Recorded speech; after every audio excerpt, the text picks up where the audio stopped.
तोरे घरे बिटिया एको ना बड़ी। जानत है काहे? जे दिल का अमीर होला ओकरा कोख में बिटिया पैदा होली। बताया जाता है बेटा से एक कुल बसेला, बिटिया से 2 कुल बसेला। आज बिटिया का बाप बड़ा अमीर दिल कहूँ जवन तिलक चढ़ावे बदे यहाँ जाया ही बड़े। हम धन्यवाद देत बानी पिताजी के। कहाँ हुआ बाबूजी? 18 साल 20 साल 25 साल बिटिया के पाल के पोस के जब एक लोटा पानी देवे का समय होला तब ले बिटिया दूसरे के घरे चल जाले। वाह, क्या नियम, क्या सिस्टम है ये समाज का। आई एक बार के बाद में ब्रह्मा जी का बिटिया विश्वकला सयान भइली। ब्रह्मा जी के सर का बोझ बन गई। काहे बोले? काजला बिटिया चाहे गरीबे का हो चाहे अमीरे का हो, सबकर इज्जत एक समान होला। कहा जला कि जकरा घरवा में बिटिया सयान हुई है ओकरे घरवा का निदिया हराम हुई है। बिटिया घर में सयान हो जाली तो लोग कहला बाबू कि बाप भाई का पगड़ी बिटिया के माथे बा, चाही तो बचा दे चाही तो डुबा दे। तो हर बाप मतारी के टेंशन होला कि समय से अपने बिटिया का शादी ब्याह कर दिया जाए। ब्रह्मा जी का बिटिया जब सयान भइली, ब्रह्मा जी बढ़िया घर पर ढूंढलन के विश्वकर्मा भगवान के बढ़िया घर पर ढूंढ के तिलक उलक बढ़िया से कैले, शादी भी निपटा दहलन। जब शादी हो गई तो अपन गृहस्थी बिटिया बसावली। वही तरीके से विश्वकला अपने गृहस्थी में कदम आगे बढ़ावत है। एक दिन के बाद माँ विश्वकला के अपने नैहर का याद आयल। कहा जाला कि मेहरारू चाहे आपके घर का बहन बिटिया हो चाहे हमारे घर का कितनो पुरान हो जाओ लेकिन उनके नैहरे का ममता छूटत ना।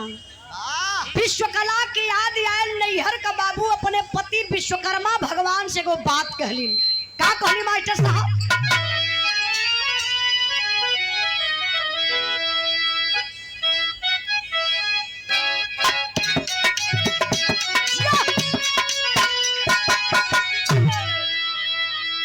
आप पर ध्यान दे, कहना मालिक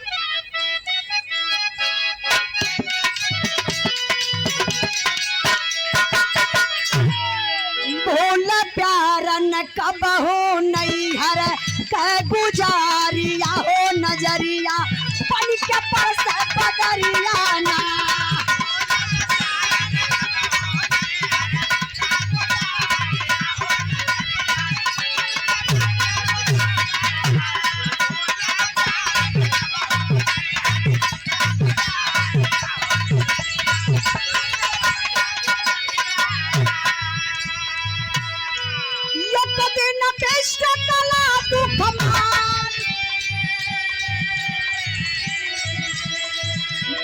विश्वकर्मा से अपान सैया बजया चक्र बना के टहला विष्णु इंद्रा के जाके हमारे भाई बाप का कैला नाकादारिया हो नगरिया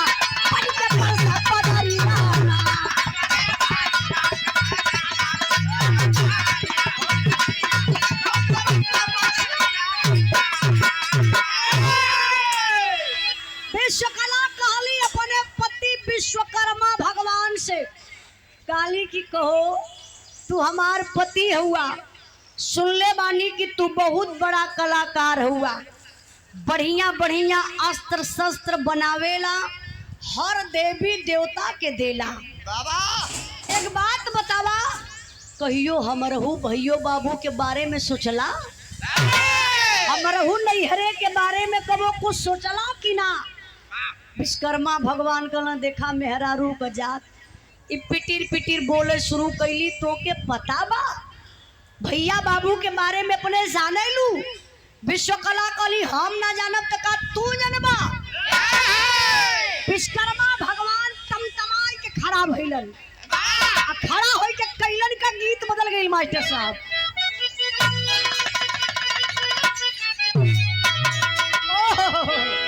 तर्ज बड़ी प्यारी बा। जौन बुढ़ऊ दादा बैठल हुआ यही दादा के जमाने का तर्ज हो। नदिया का पार फिल्म चलत रहल, बड़ी प्यारी फिल्म, बड़ी साफ सुथरा फिल्म, जौन आज तक मास्टर साहब ओकर रिकॉर्ड बा।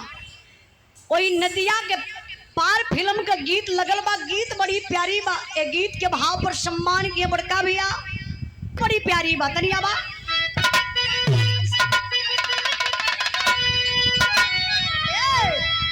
सची कहो तोरैया मन से हमरे, अरे सची कहो तोरैया मन से हमरे, अंगना में आइल बहार होती।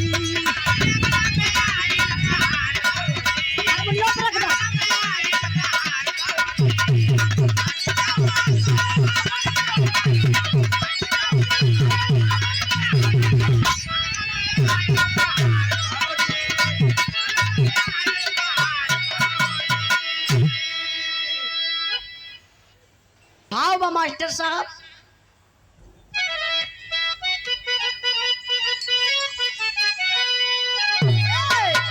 नारी का ताना के भाज गरा में, अरे नारी का ताना के भाज गरा में, लागे जहरवा का धार बतिया।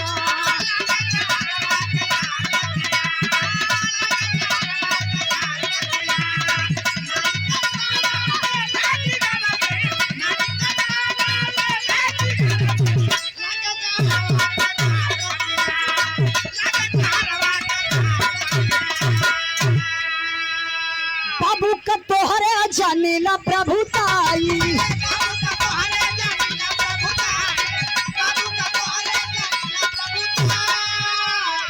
चुगला हुआ हो नारद तोहरो भाई।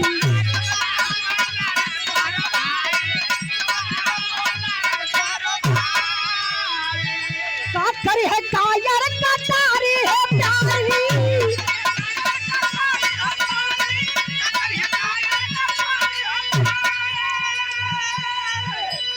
का करी है कायर का तारी है प्यारी, जन बोला से की पघार पतिया। ज्यादा हो गया पर बाबू। विश्वकर्मा भगवान अपने पत्नी विश्वकला से कहले कि सुना, कहा दियो तोरे नैहरे में भैया बाबू ई बतावा हथियार के दिहल जाला। हथियार जब दिहल जाला तब वीर पुरुष के दिहल जाला, ना कि कायरन के हथियार देके। तो हथियार का भी अपमान होई, हथियार के बनावे वाला का भी अपमान होई। और इतने में तो विश्वकला इतना बड़ा मुंह फुलौली, भूल गई, नाराज हो गईली। कहली कहो तू हमार पति हमारे नैहरे का बुराई करत हुआ। हम बताइला जौने मर्द मेहरारू में कबो जिंदगी में झगड़ा न भइलो प्रधान जी, सच्चाई तो ई बा, खाली अपने मेहरारू के नैहरे का बुराई कह के देखा। वही दिन से मर्द मेहरारू में बा दू खटिया में सुते लगे हैं। दू खटिया में कि दू खटिया पे? खटिया पर हो। अच्छा हम कहीं दू खटिया में सुते लगे। नहीं, दू खटिया पर। सच्चाई बा जौने दिने खाली अपने पत्नी से इतना कहदा जवान लोगन का बतिया छड़ा है। बुढ़ऊ दादा लोग खाली मजाक में कह दे का हो बूढ़ा, आज ले तो ना कुछ कहली, लेकिन आज कह दे थैला कि तोरे भैया बाबू के हम जानी लग के तने पानी में हुए हे उमरिया में झगड़ा होके लगी। ओ महाभारत हुई, बुढ़ियो कहीं तोहर पगड़ी फूक दे जरी जाए, जवानी में ना कहे पौड़ा। आज हमारे बुढ़ापा में तू भाई बाप के निहारत हुआ। समझ ला तो घर में महाभारत शुरू। विश्वकला जब अपने भाई बाप का बुराई सुन ली कि हमार पति कहत हुआ कि तोहार बाप कायर, तोहार भाई नारद चुगला, विश्वकला नाराज होई के बाबू पुरान कपड़ा लस्ता कुल इकट्ठा कैली, गठरी बनाए के काखी तर दबौली अल्लाह के धीरे से निकल गई नैहरे। वाह और जब नैहरे चल गई विश्वकला तो विश्वकर्मा भगवान के रही ना जात हो। अच्छा एक बात आप लोग बतावा, मेहरारू नाराज होली तो कहाँ जाली? वाह रेल से कट के मार जाली, का रेल से कट के मार जाली। आई कहदा कि मर्द नाराज होला तो जहर खाई के मर जाना। वाह ना ही दारू के ठीका में जाना है। देखा ये मन बढ़ाई। हमरो माइयो बहन लोग सुनत यही कहिए कि अगर कबो नाराजे हो जाए तो तेन के बाती में आके जाए के ट्रेनिंग से कट के मर जाइए। नहीं, हिम्मत बनावा। मेहरारू नाराज होली तो अक्सर नैहरे जाली, मर्द नाराज होला तो सही बतौला हो जाए के ठीका पे एक पैक मार लेते हैं यार, टेंशन फ्री। Tension free. हाँ, अब तक विश्वकला चल गई नैहरे, विश्वकर्मा भगवान के रही ना जात हो। कहला हम मर्द का बच्चा और वो कलाकार अगर जाइब ससुरारी में विश्वकला के मनावे ना मनी है ना यही है तो हमारा अपमान ना पूरे मर्द बिरदरी का अपमान हो जाई। विश्वकर्मा भगवान ऐसे दिलवा पे हाथ रखले, कहला मन तू मान जा। कहला बिना कंत कामिन कल्पे, अरे बिना कंत कामिन कल्पे, कामिन बिन कल्पे कंत लाचार कलाकार काहे के कल्पे जकरे हाथे हुनर यमार। बिना वेदना से पीड़ित विश्वकर्मा जी मन किए विचार बना के पत्थर की मूर्ति तब विश्वकला को किए बना।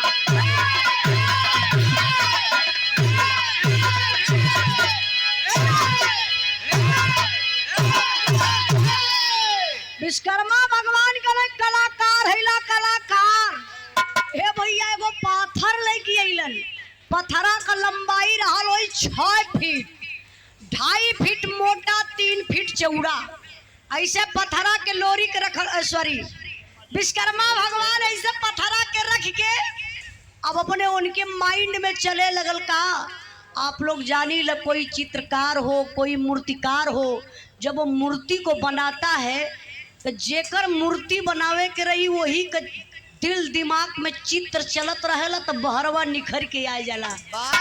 वही तरीके से विश्वकर्मा भगवान के दिल दिमाग में खाली विश्वकला दुल्हन चलत गई जो नाराज हो के नैहरवा चल गई। सेम अपने विश्वकला के रूप रंग के वही पथरा पे उतार डाल। छीनी हथौड़ी उठौल वही पथरा के लगल गढ़े। अब पथरा के गढ़त बाबू गजब का मूर्ति बनौलन हो। जैसन विश्वकला का चौड़ा लीलाट रहल, गजब का चौड़ा लीलाट बनौलन। गजब का सुग्गा के ठोर नियर नाक बनौलन। हम तनी बताइए हमारे बिरहा कहाँ पहुंचल है? हाँ, अरे भैया छिन्नी हथौड़ी पकड़ के विश्वकला का लगल वही पथरा के गढ़ है। गढ़ के गजब का विश्वकला का रूप तैयार कैलन। अच्छा तो मूर्ति बन गई बाबू। अब बिना श्रृंगार के मूर्तियां मजा ना दे। विश्वकर्मा भगवान एक नकली बार बनौलन। अब हम का करी, जहां बोलत ला वही में सीटी हो। बोला हम बल्कि ना बोलत ला तो ठीक है, जब बोल देत ला तो सीटी। बाबू विश्वकर्मा भगवान गजब का नकली बार लगाई के गजब का सिंदूर पहनौलन। कान में कुंडल, नाक में नथुनी, गले में मंगलसूत्र, हाथ में चूड़ी, पाँव में पाउजेब, कुल लकड़ी का रहल। सोना का यक्को गहना ना काहे, विश्वकर्मा भगवान कलाकार रहल। गजब का गढ़ी के पेंट कई के बाबू जब गहना पहिरा दहल। विश्वकर्मा भगवान कहले मूर्तिया बिना कपड़ा का मजा ना देत बा। विश्वकर्मा भगवान पत्थरे के मूर्ति के एक लाल कलर का साड़ी पहनौलन। साया ना पहनौने कहा गलो तो तू ही पहिरा दले होता। अरे खुशी है कहाँ भैया? साड़ी साया ब्लाउज पहनाई के अब ब्लाउज का बच्चा तो हर तो आएगा काल, तू जाए वाला होगा। आल हो तू ब्लाउज का बच्चा यहाँ देखावे देखे। हाँ, अभी ब्लाउज का बच्चा का होला में इनसे मिला के लोग पूछा। वाह मेला में बिचाला टांगल लाइन से।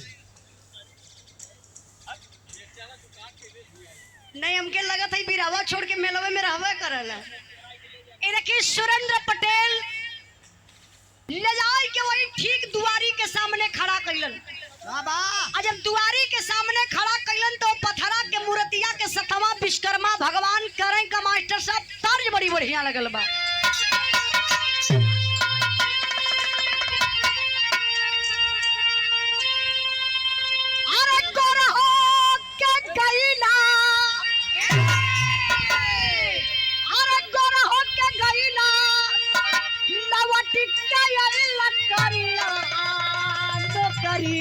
पिया छोड़ी दा,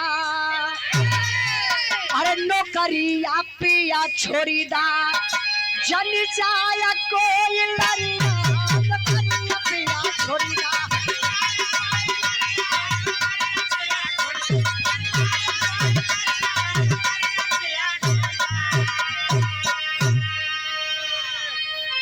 यार पथरान पहचान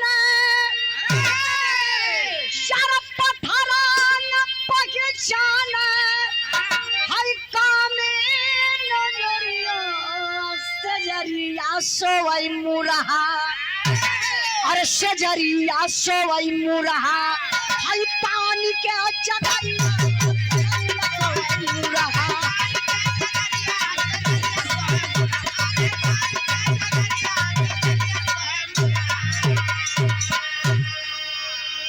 अरे झूमे बार बार धई के बाह में मूर्तिया,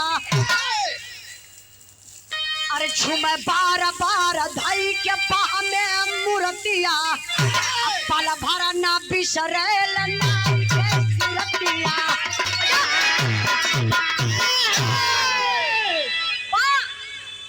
ब्रह्मा जी ब्रह्मलोक से अइलन विश्वकर्मा जी के घरे। विश्वकर्मा जी बहरवा हुआ, ब्रह्मा जी ऐसे दुअरिया ढाकत हुआ। तबले तो बाबू गजब हो गया। दुअरिया रहल छोट, चौखटवा रहल ऊंच, हाथ में रहल कमंडल। ई कमंडलवा का पेनिया जाए के चौखटवा में लड़ी गई।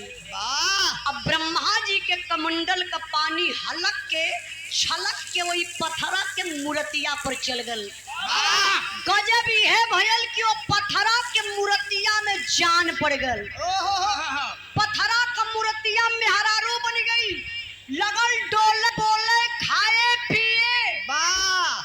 विश्वकर्मा जी के लेके सुत। देखी अब विश्वकर्मा भगवान का 10 उंगली घीव में काहे बदे हई पथरा का मूर्ति ब्रह्मा जी के कमंडल के पानी से मेहरारू बन गई। असिल की विश्वकला नाराज हो के नैहरे गई है।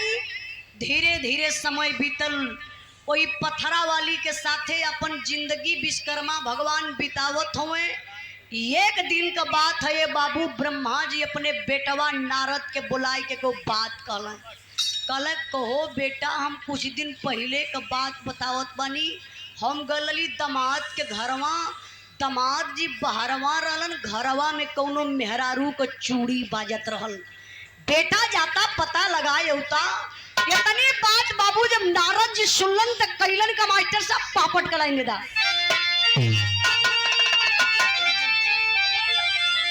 अरे एक दिन पहुंचे विश्वकर्मा के राजधानी, नारद ज्ञानी हो बजाते बीड़ा कहन चले मेहमान, नारद ज्ञानी हो।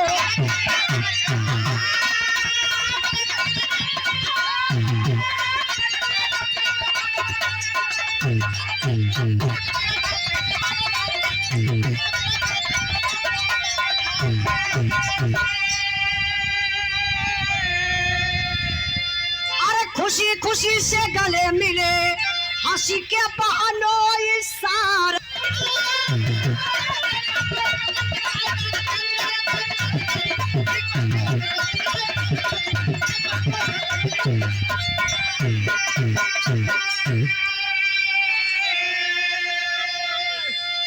नारद जी पीड़ा उठौलन, नारायण नारायण नारायण करत कैलन विश्वकर्मा जी के दुआरे। विश्वकर्मा जी जब नारद जी के देखलन, कहना अहो भाग ऋषिराज पधारे, आइए आइए सारम, आइए सारम। बस बस कला आइए। विश्वकर्मा जी दरी बिछौलन, नारद जी पलथरिया मार के दरिया पे बैठलन। नारद जी के निगहिया चौतरफा देखत बा कि जोन पिताजी कहले रहला मेहररुआ बाय कहाँ। तब बोले तब भैया हो पथरा वाली मीठा पानी लेहली, हारन बढ़त बा भैया, हईबो न करे हम अपन काम निकाल लिए। अब खुदे हम अपने आप के बोर होत बानी, बोर हो से अपने काम से ना होखल जाला, लेकिन कभी कभी ऐसा महफिल सिस्टम बन जाला कि अपने मन बोर होके लगला यार।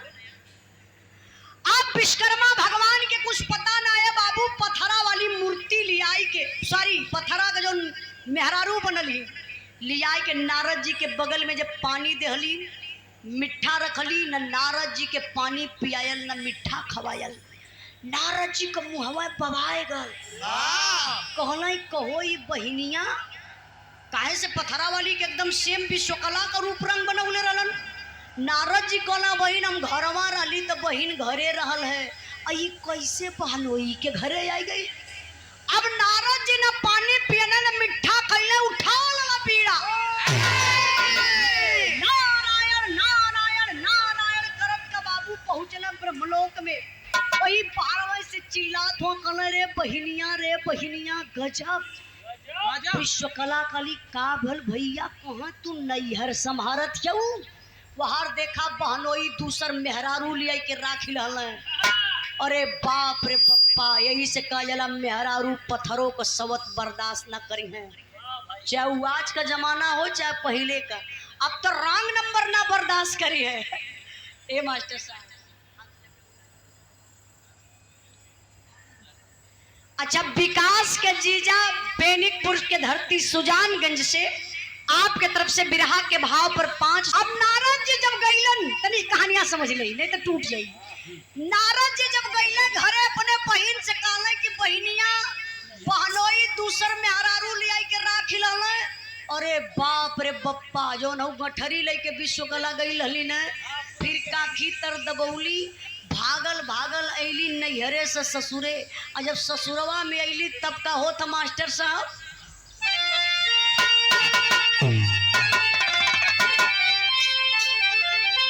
अरे पतिया सुना तलागल दिल में अग्निया भैया।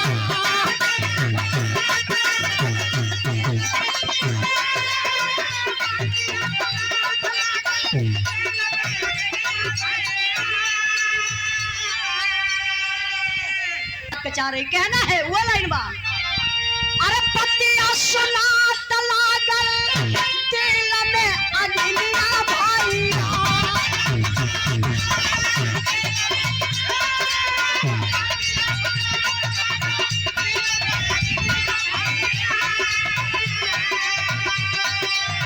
पहुंचे विश्वकला तब ससुरा वैले जाए।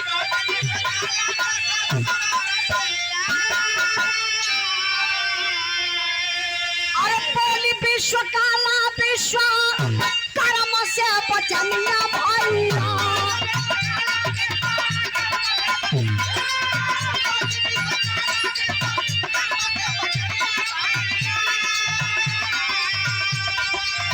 घरे में से सैया दास्ता बतिया हो भगा।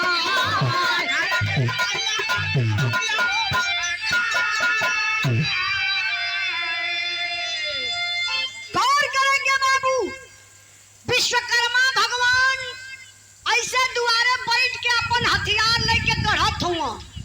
अब तब ले विश्वकला अली कली कहो लाज ना लगल तोरे। हमका नाराज हो के नैहरे चल गई, दूसर मेहरारू लिया के राखी लला, कहा बाय सबतिया। अरे बाप रे बप्पा, विश्वकर्मा भगवान का शरीर कांपे लगल। कले रे देवी तो से के मजाक उल्टा सीधा कर दलस, कैसन सवत कैसन मेहरारू। अरे बिहौती दरदराइल घर में घुसली और पथरा वाली भैया वही अंगनवा में ऐसे सुत के वाह, पंखा से मैक्सी उठा के हवा लेती रहे। पंखा मैक्सी उठा के हवा लेती रहा। अरे मालिक बोलते हुआ तो साफ बोला, कहे चेहरा हमार जरावत होगा।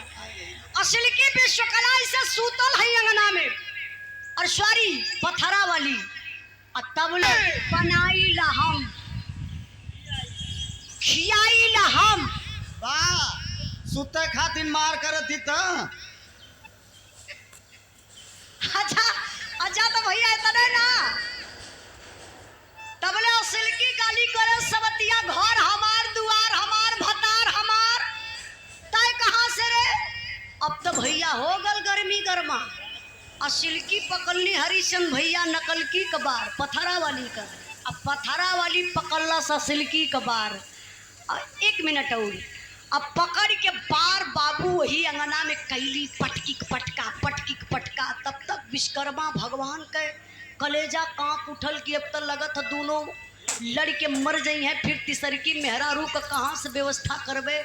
विश्वकर्मा भगवान परोर के मंत्र चलौले कहला असली वाली नारी असली हो जा पाथर वाली नारी फिर से हो जा पथरा वाली स्टाफ।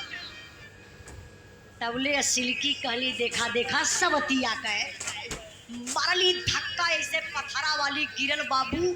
असली की विश्वकला कहली ना रही बांस ना बाजी बांसुरी सबतिया के काटब उठौली छीनी हथौड़ी बाबू लगली जगह जगह से काटे मरली यहीं से गर्दन कट गल मरली दोनों बाहें कट गई मरली सीना फट गल। संस्कार पटेल थलोही के धरती से कटल सीना फटल बाह कटल गजब तयब भयल जब एक छीनी हथौड़ी मरली पेटवा पे हो भैया पेटवा फटल एक सुंदर सा लड़की पैदा भई। वाह मतलब विश्वकर्मा जी अपन काम कर चुकल रहलन। नहीं तो हम ना जानकारी हो वाह एक ठे हो गल अब कैसे जानकारी ना हो। उन लड़की पैदा भइल ओकर नाम का पड़ल बिरहा का आखिरी लाइन आखिरी पॉइंट मास्टर साहब तनी भैया ली बजा दा तो।